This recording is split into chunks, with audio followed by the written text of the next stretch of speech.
நள்ளிரவு நேரத்தில் வீட்டின் முன்பு மர்ம நபர்கள் செய்த செயல். அக்கம் பக்கம் நோட்டமிட்டு சடாரண புதருக்குள் புதைந்த நபர்.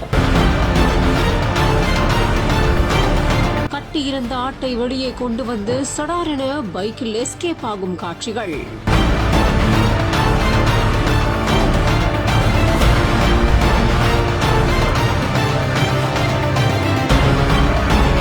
சிவகங்கை மாவட்டத்தில் இருக்கக்கூடிய இளையான்குடி வட்டம் சாலை கிராமம் பக்கத்துல இருக்கக்கூடிய குயவர் பாளையத்துல தான் இந்த திருட்டு சம்பவமானது நடந்திருக்கு. இரவு நேரத்துல 2 வீலர்ல வந்த 2 மர்ம நபர்கள் வீட்டுக்கு வெளி பகுதியில கட்டி போட்டிருந்த ஆடுகளை தூக்கிட்டு போயிருந்திருக்காங்க.